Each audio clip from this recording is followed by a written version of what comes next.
Recently, on online conspiratorial circles, there has been a lot of questioning of the Holocaust.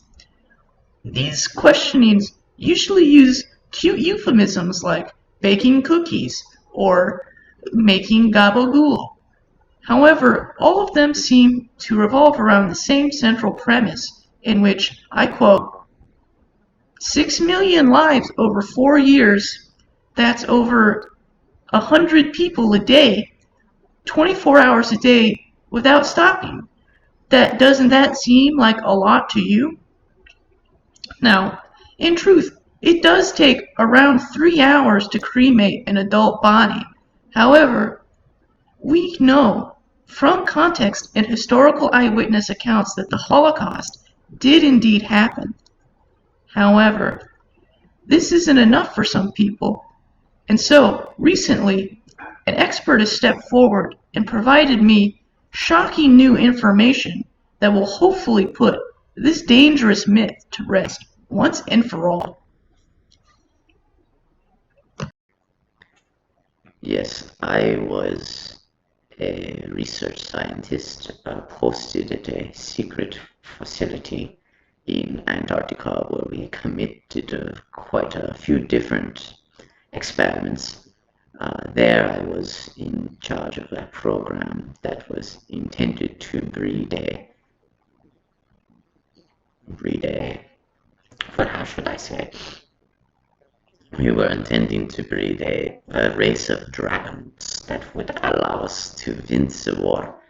Uh, Now, so yes, there was fire dragons, there was an ice dragon, there was a dragon that she had capacity to use illusionary magic, and so it was quite terrible. Every now and then she would uh, change her form to that of a beautiful woman, and she would seduce the camp guards, and it was quite terrible. It was quite terrible.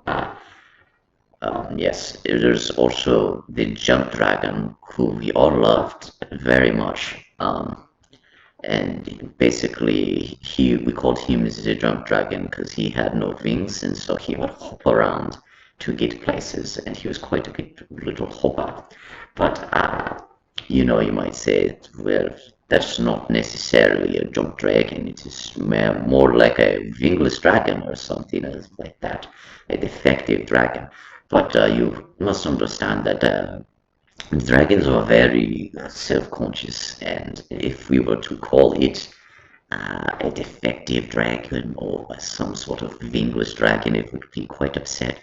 It would really hurt its self-esteem, and we did not want to discriminate against the dragon in that way. Um, so yes, he was quite beloved by all of us.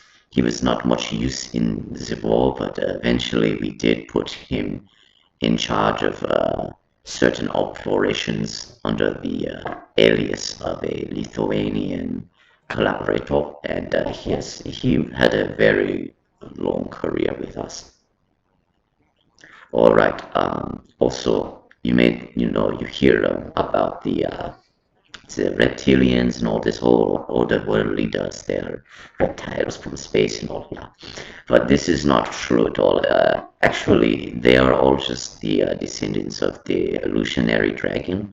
She had many children on with the base scientists and gods, and that's actually what that is. It is not aliens per se. It's more they are dragonoids, half dragonoids who are adept in the use of illusionary magic, and that is, yes, all of they are our world leaders, but they are quite competent, so it is really no problem at all.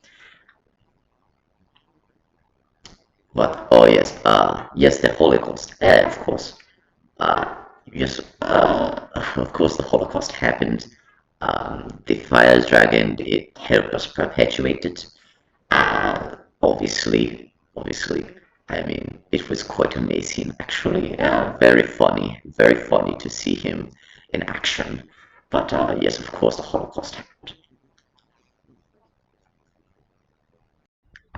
Heinrich later clarified that the fire dragon's breath could reach temperatures up to 50,000 degrees Fahrenheit, well enough to annihilate a human body in mere seconds.